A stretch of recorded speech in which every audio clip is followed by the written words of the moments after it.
은혜 받으실 말씀은 다니엘 3장 16절에서 18절입니다. 사드락과 메삭과 아벳느고가 왕에게 대답하여 가로되, 느부갓네살이여, 우리가 이 일에 대하여 왕에게 대답할 필요가 없나이다. 만일 그럴 것이면 왕이여, 우리가 섬기는 우리 하나님이 우리를 극렬히 타는 불목 가운데서 능히 건져내시겠고 왕의 손에서도 건져내시리이다. 그리 아니하실지라도 왕이여, 우리가 왕의 신들을 섬기지도 아니하고 왕의 세우신 금신상에게 절하지도 아니할 줄을 아옵소서. 아멘.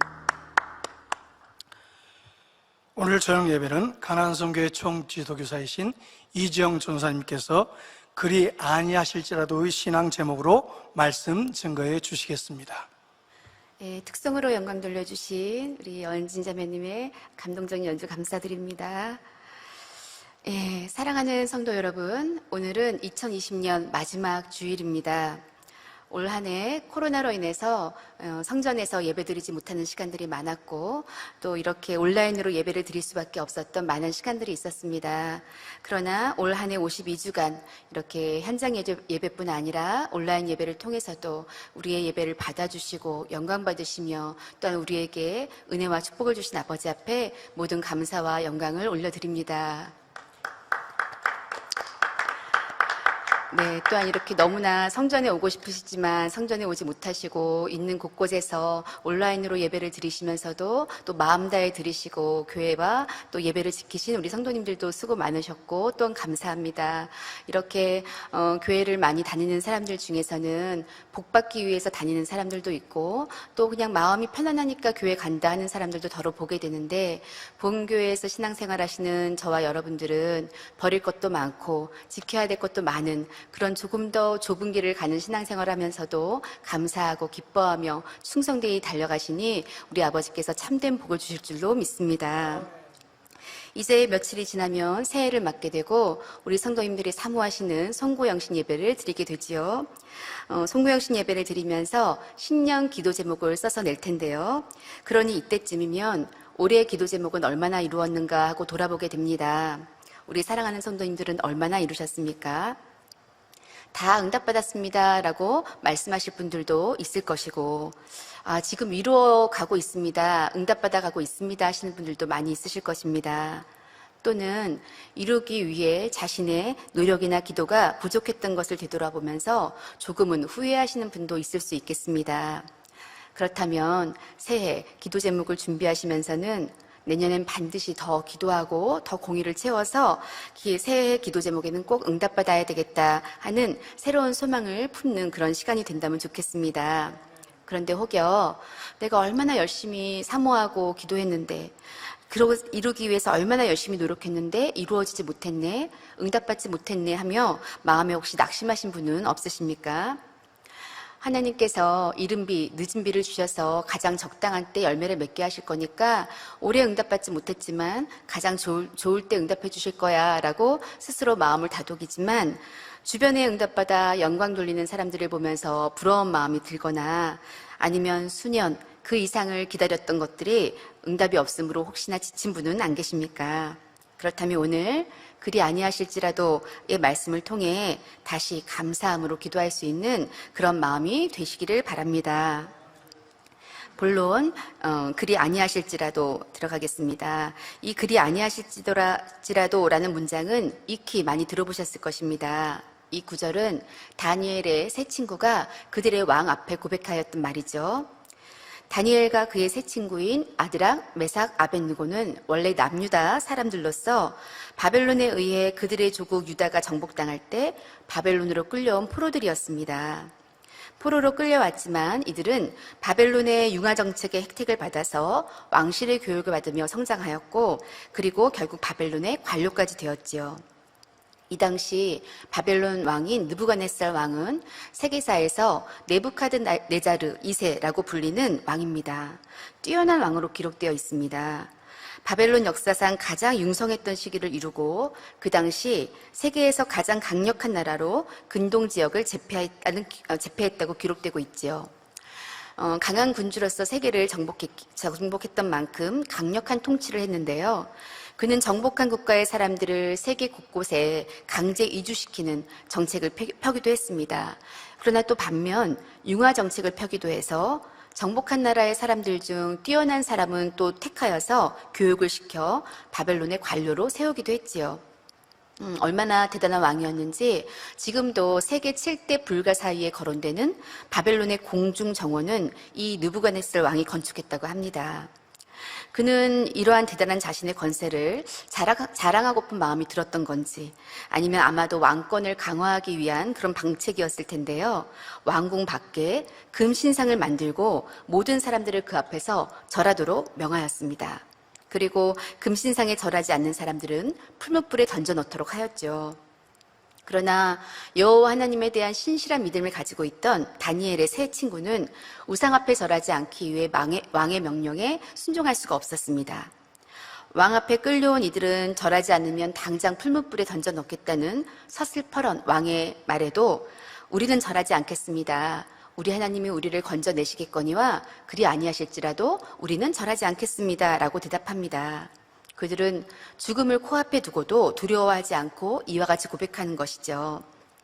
그들은 어떻게 그리 아니하실지라도 하는 신앙을 가지게 되었을까요? 이들의 모습을 보며 우리는 하나님께서 나의 간절한 소원에 응답하지 않으신다 해도 변함없는 신앙의 고백을 드릴 수 있는 그러한 내 모습인지 돌아보셨으면 좋겠습니다. 이미 수개월 전에 다니엘과 세 친구의 선에 대해서 당회자님의 영상 설교를 통해 이미 들은 바가 있습니다. 그래서 이 시간엔 그들의 선에 대해 짧게 복습하고 다니엘과 세 친구들의 믿음을 유대의 역사와 함께 살펴보도록 하겠습니다.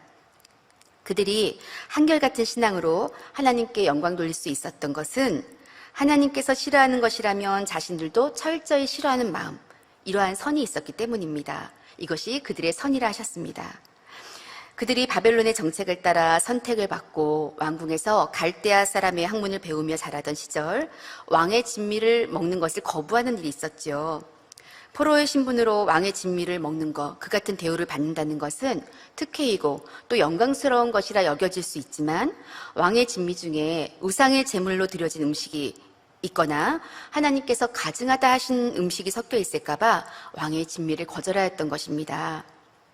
자신들을 관리하는 환관장에게 왕의 진미 대신 채식을 먹기를 구하였는데 열흘 후에 오히려 왕의 진미를 먹은 다른 사람들보다 채식을 한 이들의 얼굴이 더 윤택하였습니다. 그래서 환관장은 그들이 왕의 진미를 먹지 않고 채식을 할 수 있도록 허락하였고 그들은 자신의 신앙을 이렇게 지킬 수 있었죠. 이렇게 하나님께서 싫어하시는 것을 그들도 중심에서 싫어하는 마음이 있었기에 이것이 하나님을 경외하는 증거가 되었습니다. 이러한 다니엘과 세 친구들에게 하나님께서 축복을 주시죠. 다니엘은 모든 학문과 재주에 명철할 뿐 아니라 모든 이상과 몽조를 깨닫기까지 하니 왕의 사랑과 신임을 받을 수 있었습니다. 또한 그의 세 친구들 역시 왕을 모시는 이들로 뽑혀 바벨론의 관리가 되었죠. 세상의 많은 사람들, 더더군다나 신앙을 가진 사람들 중에서도 하나님께서 싫어하시는 것에 대해서 같이 싫어하는 마음이 아니라 육신의 생각 가운데 동조하는 경우들이 있다 하셨습니다.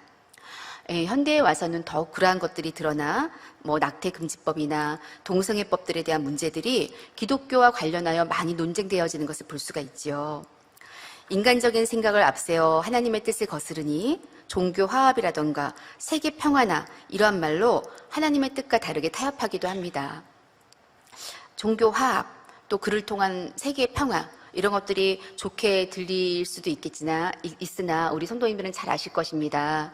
사람과의 평화, 화평을 이루기 전에 하나님과의 화평이 먼저이지요. 그리하지 아니하면 사람과 아무리 화평을 이룬다고 해도 원수마귀가 물러가지 않기 때문에 진정한 화평이 올 수가 없습니다. 이렇게 우리는 하나님의 뜻이 무엇인지를 바로 알 수가 있지요. 그러니 우리가 하나님 앞에 그리 아니하실지라도 감사하는 신앙을 가질 수 있는 것은 하나님께서 싫어하시는 것은 싫어하고 하나님께서 기뻐하시는 것이라면 함께 기뻐하는 마음, 이러한 신앙이 있기 때문입니다.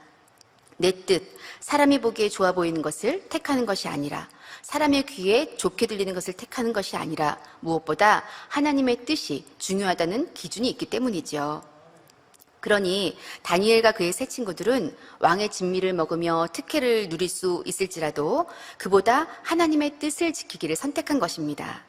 우리 성도님들도 이와 같이 자신의 안위나 유익보다 하나님의 뜻을 따르기를 더욱더 원하실 것입니다. 그런데 당회자님께서는 겉으로는 똑같이 지킨다고 해도 속마음은 다 다르다 말씀하셨습니다. 이 하나님의 선하신 뜻을 마음으로 깨달아 기쁨과 감사로 준행하는 사람도 있고, 하나님의 선하신 뜻은 알지만 두려움도 있어서 의무감으로 지키는 사람도 있죠. 또는 선하신 뜻은 깨우치지 못한 채 억지로 지키고자 하니 너무 힘들게 지키는 사람도 있다 하셨습니다. 지금 우리는 어떠한 마음으로 하나님의 뜻을 지키는지, 하나님의 말씀을 지키는지 살펴보시기 바랍니다. 하나님의 선한 뜻을 깨우치고 그것을 기쁨과 감사로 행하는 그러한 복된 성도님들이 되시기를 바랍니다.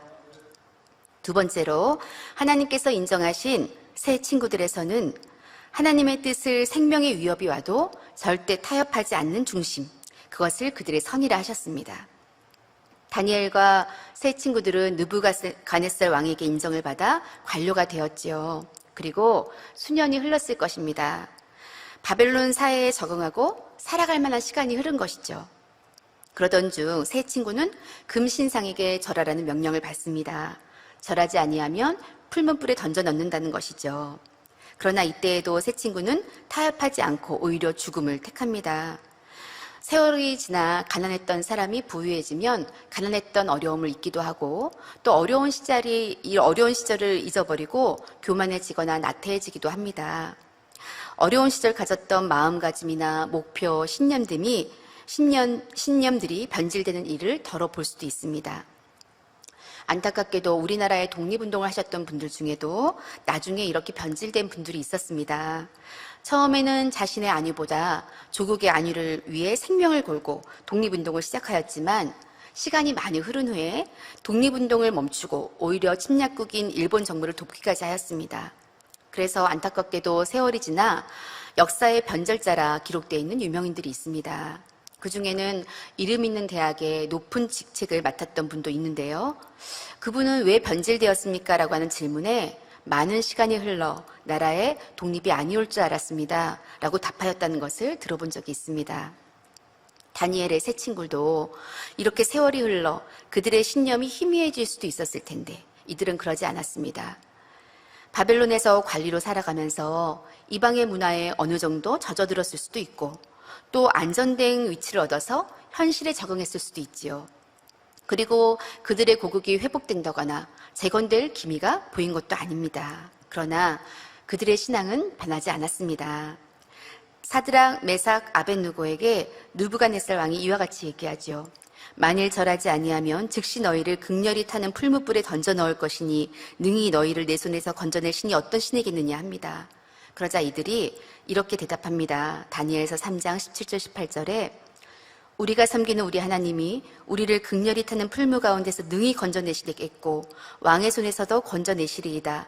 그리 아니하실지라도 왕이여 우리가 왕의 신들을 섬기지도 아니하고 왕의 세우신 금신상에게 절하지도 아니할 줄을 아옵소서 하였죠. 이렇게까지 우리의 의를 지키면 하나님께서 우리를 구원해 주실 거야 라고 생각한 것도 아니었습니다. 설령 자신들을 건져내 주시리라는 이런 믿음의 고백에 응답해 주시지 않는다고 해도 자신들은 하나님의 뜻을 지키겠다는 것이죠. 이들의 이러한 신실한 믿음은 결국 놀라운 일을 이루게 되었습니다. 심히 분노한 왕이 평일보다 7배나 뜨겁게 한 풀무불에 그들을 결박하여 던져 넣었지만 그들은 머리털 하나도 그을리지 않았지요. 신들의 아들 같은 이가 그들 가운데 함께 있는 것을 보았습니다. 하나님께서 함께 하신다는 것을 보여주신 것이죠. 속히 그들을 불 가운데서 다시 불러낸 왕은 사드락, 메삭, 아벳느고의 하나님을 찬양하였고 이후에 왕은 세 사람의 지위를 오히려 높여주었습니다. 이와 같이 하나님의 뜻을 생명의 위협이 와도 절대 타협하지 않았던 중심의 선으로 인해 그들은 하나님의 역사를 볼 수가 있었던 것이죠. 다니엘도 비슷한 사건을 겪었습니다. 메데 바사, 즉 페르시아 왕국의 시대가 열리고 다리오 왕 때 일입니다. 그때에도 다니엘은 왕의 신임을 얻어 여전히 총리로 있었습니다. 이러한 그를 시기한 무리들이 다니엘을 올무에 걸리게 하고자 악한 꾀를 내어 다리오 왕으로 하여금 하나의 금령을 세우도록 합니다. 30일 동안 왕 외에 어느 신에게나 어느 사람에게도 아무것도 구하지 않도록 하는 금령이었습니다. 만약 어느 신이나 사람에게 무엇을 구하면 사자굴에 던져놓도록 하는 것이었죠. 이러한 금령이 반포되고 왕의 어인까지 찍힌 소식을 듣고도 다니엘은 집으로 돌아가 예루살렘을 평소에 하던 대로 예루살렘을 향한 창을 열고 기도한 것입니다. 다니엘을 해하고자 한 그 악한 자들의 계획대로 다니엘은 왕의 금령을 어긴 자가 되어 사자굴에 던져지게 되었죠. 그제서야 다니엘을 해하고자 한 계략임을 알게 된 다리오 왕은 심히 근심하였지만 어인을 찍어 반포하였으니 마음대로 변개하지도 못하고 다니엘을 사자굴에 넣도록 하였습니다. 밤이 맞도록 금식하며 잠을 이루지 못한 왕은 새벽이 되자 급히 다니엘이 던져진 사자굴로 달려갔지요. 그리고 슬퍼하며 사자굴을 향하여 외칩니다. 하나님의 종 다니엘아, 너의 항상 섬기는 내 하나님이 사자에게서 너를 구원하시기에 능하셨느냐? 하고 외치니 다니엘의 대답이 들려옵니다. 하나님께서 이미 천사를 보내어 이 사자의 입을 봉하신 것이죠. 왕이여 만세수를 하옵소서 하며 자신의 무죄함과 하나님의 도우심을 증거합니다. 다니엘은 이러한 와중에서도 자신을 지켜주지 않은 왕을 탓하며 서운해하지 않았고 오히려 왕이 민망하지 않도록 선한 고백을 합니다. 이와 같이 자신을 죽이려 하는 상대에게도 해를 끼치지 않으려는 마음, 그리고 민망한 입장에 있는 상대의 마음을 헤아려 그 마음을 위로하는 마음, 이것이 다니엘의 선한 마음이라 하였습니다. 결국 이러한 신실한 믿음과 선한 마음으로 하나님의 역사를 끌어내린 다니엘은 하나님께 크게 영광을 돌릴 수 있었고 왕으로부터 더욱 높임을 받게 되었죠. 반면 그를 모해하고자 했던 이들은 오히려 사자굴에 던져 넣어졌습니다. 당회자님께서 우리의 마음을 다니엘과 비교해 볼 수 있도록 이렇게 말씀해 주셨습니다. 다니엘은 생수화복의 주관자는 하나님 한 분임을 믿었기에 하나님만을 의지했습니다. 그랬기에 자신에게 해를 가하는 사람이라 할지라도 똑같이 해를 가하고자 하는 마음을 품지 않았습니다. 다른 사람에게 해게 될 것을 알면서도 거침없이 말하거나 행동할 수 있는 마음이라면 선과는 거리가 너무 먼 것입니다. 마음이 선해지는 만큼 상대에게 해가 되거나 상처를 주는 말은 마음에서 자연히 걸러지게 되는 것입니다. 라고 말씀해 주셨죠. 또한 왕에게 조금이라도 서운한 마음이 있었다면 선한 고백이 나올 수 없었을 것입니다. 어떠한 원망이나 서운함도 없이 오히려 자신으로 인해 염려하고 슬퍼할 왕을 걱정한 다니엘의 마음은 얼마나 선한지요. 그런데 우리는 자신의 의견이 수용되지 않고 일의 결과가 좋아 보이지 좋지 않아 보일 때 그것 보세요. 내 말대로 하지 않으니 잘 안 되지 않았습니까? 하며 핀잔을 주기도 하고 무안케 하는 일이 많다 하셨습니다. 아무리 바른 말을 한다고 해도 상대를 무안하게 한다면 삼가할 줄 알아야 합니다. 선한 사람은 그것이 절제가 되는 것이라 하셨죠. 상대의 입장도 이해하려고 하기 때문입니다. 이렇게 사람을 대할 때에도 그 입장을 이해하려 하고 또 탓하지 않으며 상대를 배려하고자 하는 선한 마음이라면 하나님께서 자신의 기도에 아직 응답해 주시지 않는다 해도 하나님을 탓하며 서운해 하겠습니까? 그리 아니하실지라도 오히려 하나님께 감사하며 찬양을 드릴 것입니다. 이러한 마음으로 교회에서, 가정에서, 사회에서 행한다면 화평이 깨지지 않을 것이며 원수 마귀 사단이 떠나갈 수밖에 없지요. 다니엘은 이와 같은 선의 한계를 바라였고 신실한 믿음을 내보였기에 원수 마귀가 떠나갈 수밖에 없었고 하나님께 영광 돌릴 수 있었습니다. 다니엘과 세 친구들이 이러한 신실한 신앙을 어떻게 가지게 되었을까요? 이제 다니엘 시대의 이스라엘 역사를 상고해 보면서 그 시대로 들어가 그들의 신앙을 좀 더 살펴보겠습니다. 다니엘뿐 아니라 그 시대, 즉 환난과 고난의 시대를 겪은 유대인들의 신앙을 함께 살펴보겠습니다. 그런데 그 전에 양해의 말씀을 먼저 드리겠습니다.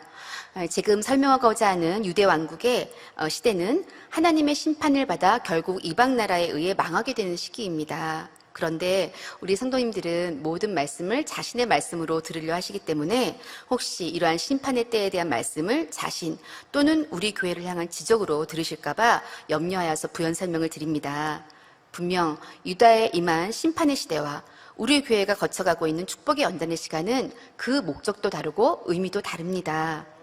우리가 거쳐가고 있는 이 시간들은 마지막 때 더 큰 사역을 온전히 이루시기 위해 당회자님께는 온전한 공의를 채우게 하시는 시간이며 우리 성도님들도 새 예루살렘에 갈 수 있는 합당한 믿음으로 나오게 하시는 축복의 연단의 시간이지요.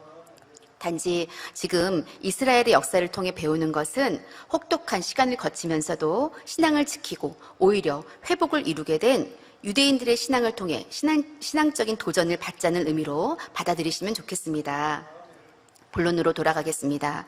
다니엘은 자신의 고국인 유다 왕국에 임한 심판을 직접 몸으로 체험했던 인물입니다. 자신의 나라에 임한 심판들을 전부 듣고 보았죠. 바벨론의 느부갓네살 왕이 하나님의 도구가 되어 자신의 고국인 남유다를 침공하고 백성들을 포로로 잡아갈 때 제일 먼저 바벨론으로 끌려간 사람들 중에 있었습니다.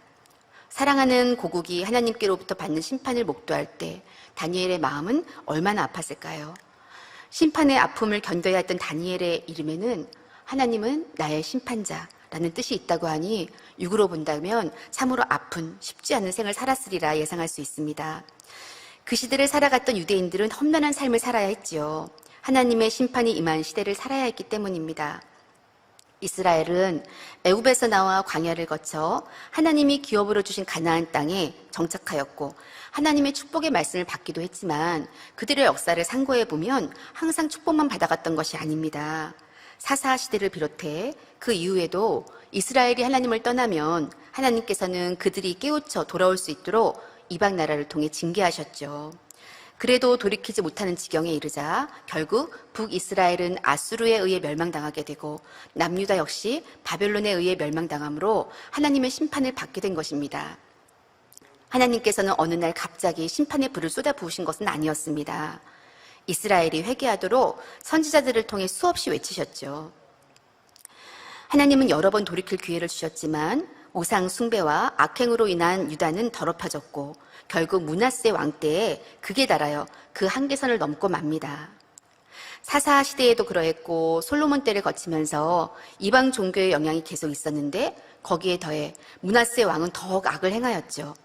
자신의 자식들을 불에 태우는 이방신들을 위한 제사를 비롯해 점을 치고 복수를 장려하고 요술을 부리는 등 심한 우상 숭배와 무죄한 자의 피를 흘리게 하는 많은 악행을 저지르니 드디어 그 한계선을 넘고 맙니다. 므낫세의 아들인 아몬 역시 아비를 쫓아 하나님을 진노케 하였습니다. 심지어 므낫세보다 아몬이 더욱 범죄했다라고 기록하고 있지요. 이렇게 유다 왕국의 빛이 꺼져가던 중 므낫세의 손자인 요시아가 왕이 되었습니다. 다윗 왕조의 마지막 등불이라 불리는 요시아 왕은 어린 나이에 왕이 되었지만 하나님을 향한 확실한 신앙을 가지고 대대적인 종교개혁을 함으로 하나님께 기쁨을 드릴 수 있었습니다. 그러나 이미 유다 왕국을 향한 심판의 선고가 내려진 것을 돌이킬 수는 없었지요. 그 당시 유다가 얼마나 타락했는지 짐작할 수 있는 대목이 있는데요.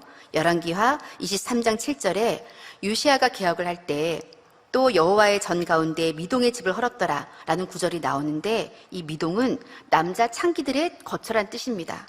그러니 하나님의 전 가운데 이러한 창기의 거처가 떡하니 자리 잡고 있을 정도였으니 이미 유다 왕국이 얼마나 타락하였는지를 알 수 있습니다.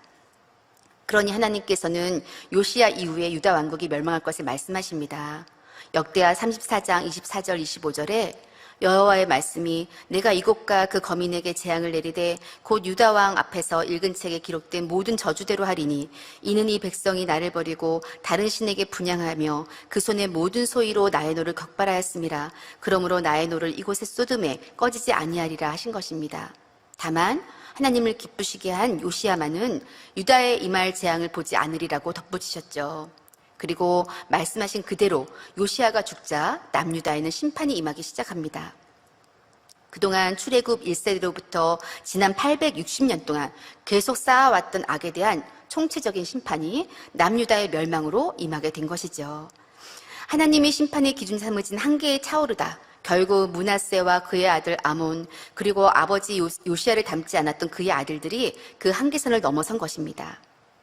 요시야 이후에 왕으로 세워진 여호아스는 왕이 됐지만 3개월 만에 애굽으로 끌려갔고 그 다음 왕이 된 여호야김은 11년을 치리하다가 바벨론에 의해 죽음을 당하고 그 다음 왕인 여호야기는 재위 3개월 만에 바벨론으로 끌려갔지요. 마지막 왕인 시드기야는 바벨론 왕 느부갓네살에게 끝까지 항전하였지만 결국 예루살렘은 함락당하고 성전도 불태워졌습니다. 그렇게 남유다 왕국은 멸망하게 되었습니다. 시드기야는 두 눈이 뽑힌 채 사슬에 묶여 바벨론으로 잡혀가 최후를 맞이하게 되지요. 이렇게 유다의 하나님의 심판의 불이 쏟아지던 여호야김 시대에 1차 포로로 잡혀간 다니엘은 자신의 고국이 망해가는 것을 보아야 했고 제2 3개월 만에 바벨론으로 끌려온 여호야긴 왕이 감옥살이 한다는 것도 안타깝게 지켜봐야 했습니다. 이후 유다의 마지막 왕인 시드기야가 두 눈이 뽑힌 채로 바벨론으로 끌려와 결국 죽음을 맞는 소식까지 들어야 했지요. 이런 상황에서 다니엘과 세 친구를 비롯한 유대인들은 유다 왕국이 다시 재건되리라는 생각을 할 수 있었을까요? 그들은 어떻게 자신들의 신앙을 지킬 수 있었을까요? 자신들의 왕이 잡혀가고 많은 백성들이 전 세계 각처에 뿔뿔이 흩어졌습니다. 자신들을 지켜주시리라 믿었던 여호와 하나님의 성전은 파괴되고 그들이 거룩히 여겼던 성전 기물들마저 침략자의 손에 노략되는 것을 보았죠. 먼저 바벨론의 포로로 잡혀갔던 유대인들은 성전이 완전히 파괴되었다는 소식에 붙들고 있던 신랄 같은 희망이 끊어지면서 절망했을 것입니다. 이러한 상황에서 그들의 신앙을 지킨다는 것은 쉽지 않은 일이었습니다.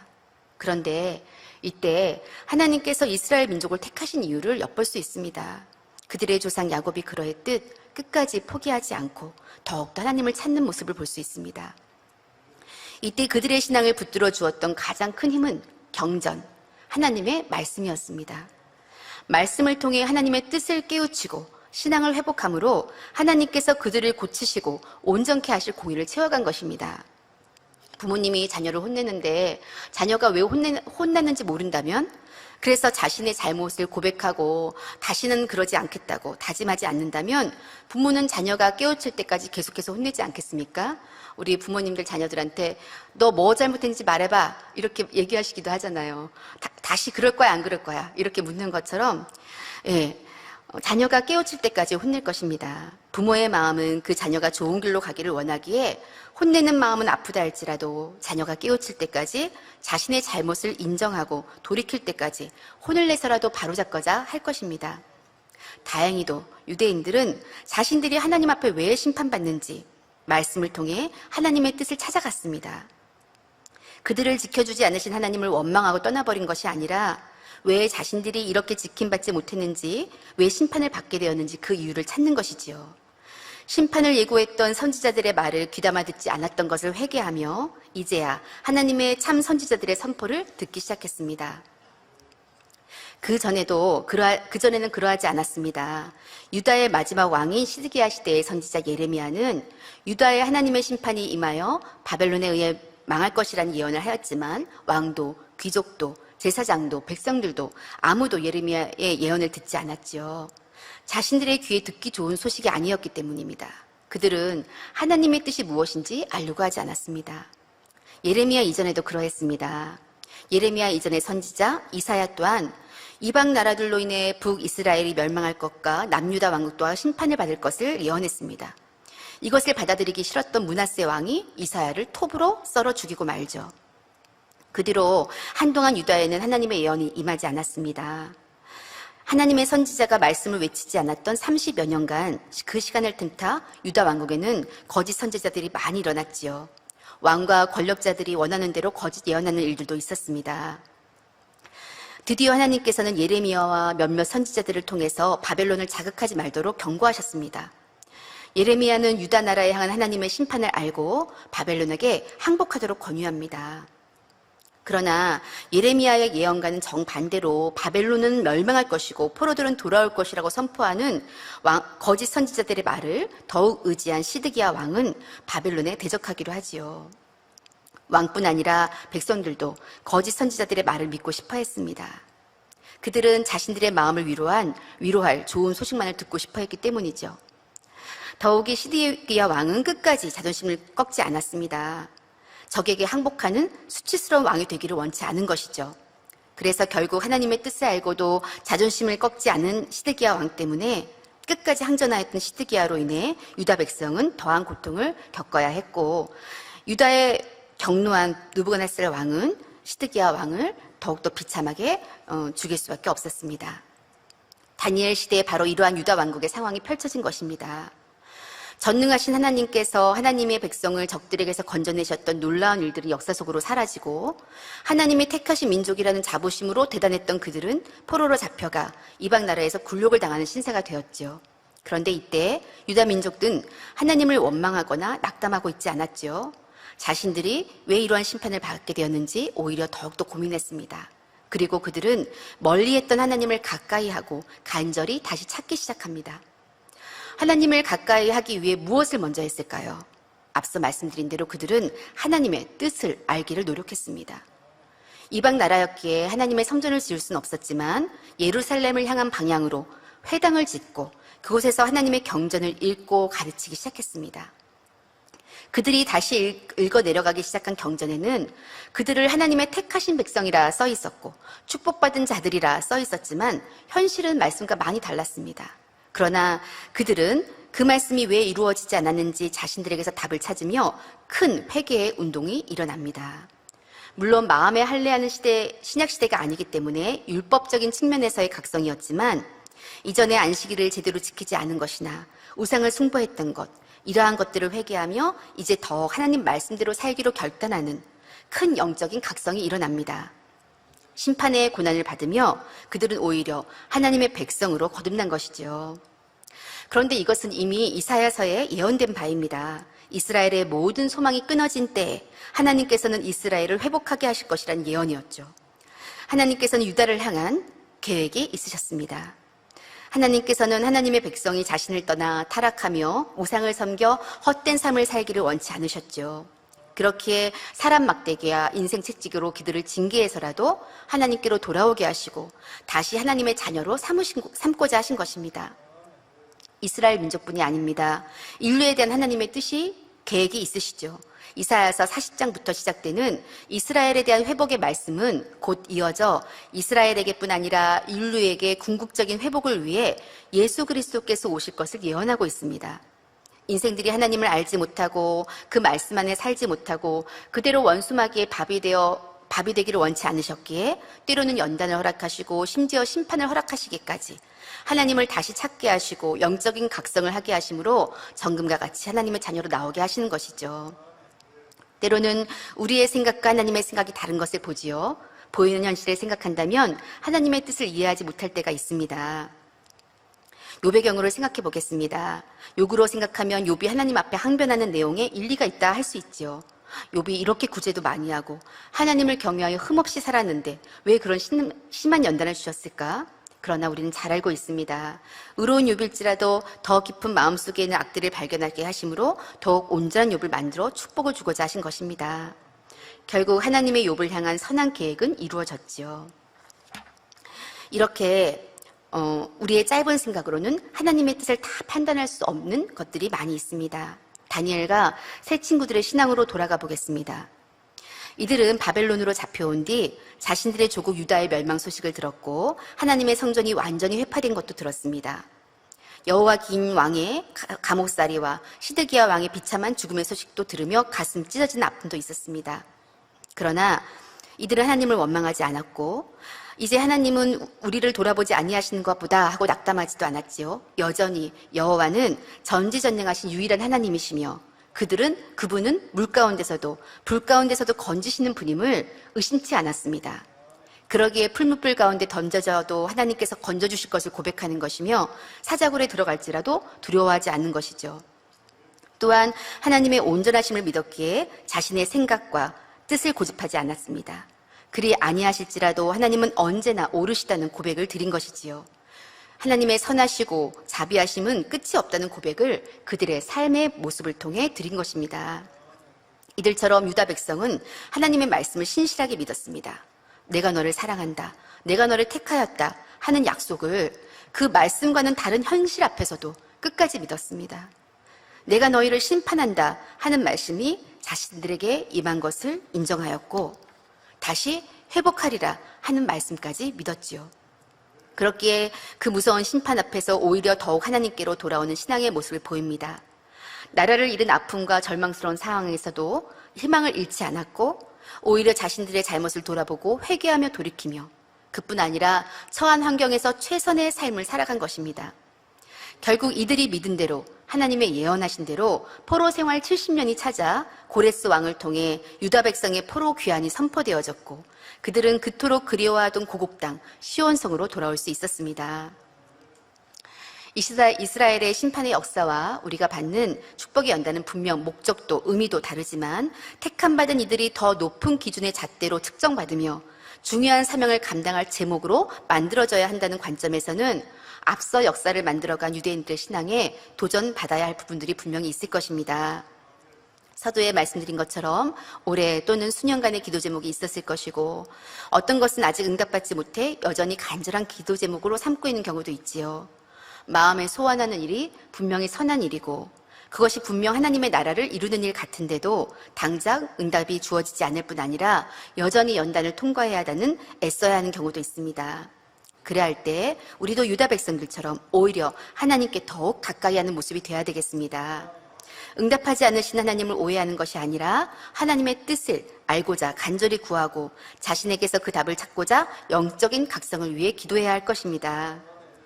유다의 부흥과 심판과 회복까지 계획하시고 결국 온전한 구원을 위한 메시아를 예비하신 하나님의 사랑을 안다면 우리를 위해 행하시는 하나님의 모든 일은 선하시며 온전하시다는 것을 믿고 늘 고백해드려야 할 것입니다.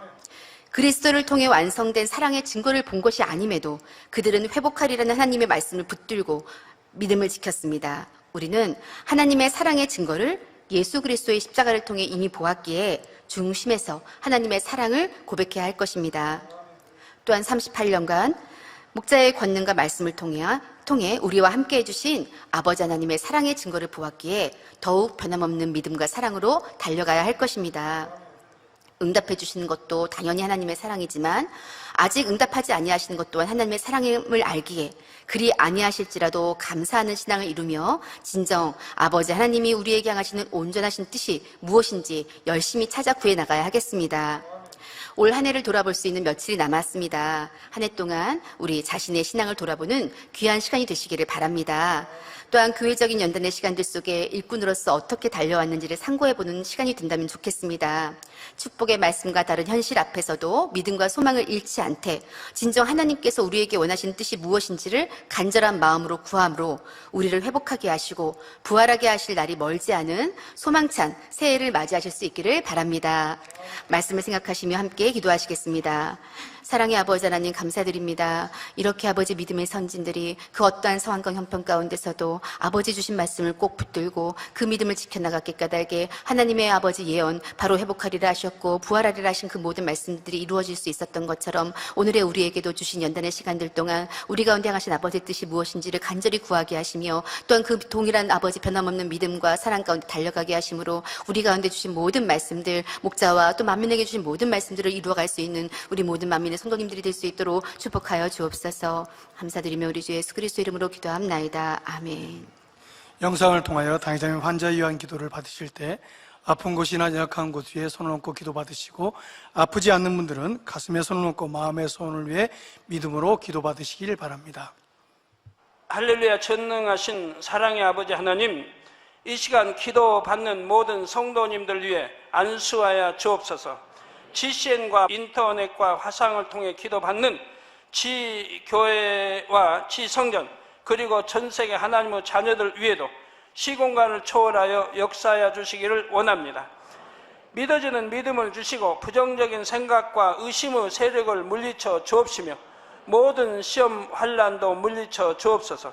머리부터 발끝까지 오장육부 뼈 마디마디 온몸의 신경 조직 세포 등 아픈 곳마다 성령의 불로 태우시고 근본의 빛으로 역사하여 주옵소서. 예수 그리스도의 이름으로 명하노니 원수마귀 사단 모든 질병 균 연약함아 물러가라. 빛이 여임하라.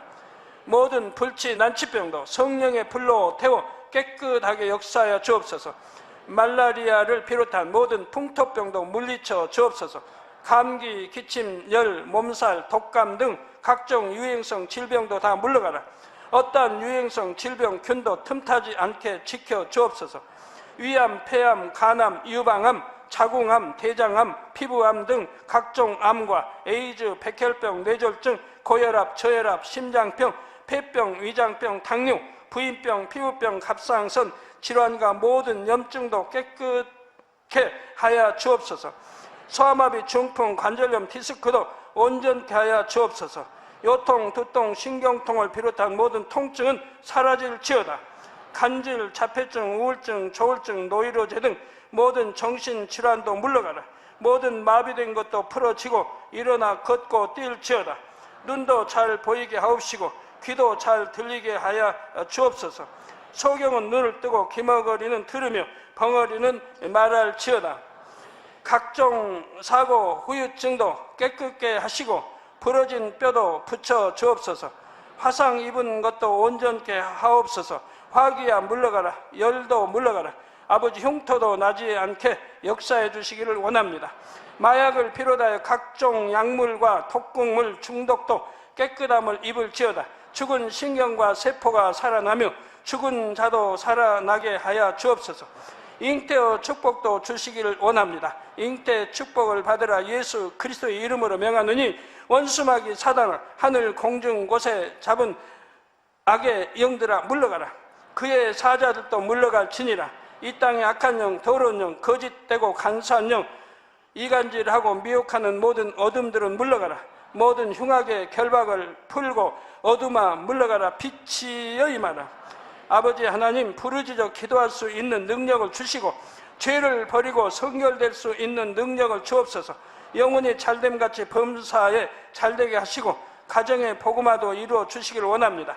한 주간도 모든 사고와 재앙으로부터 지켜주시고 불통이 없는 형통한 삶을 살 수 있도록 축복해 주옵소서. 성령의 불담으로 천군 천사와 주님의 불꽃 같은 눈동자로 모든 하나님의 자녀들과 가정, 일터, 사업터를 지켜주시기를 원합니다.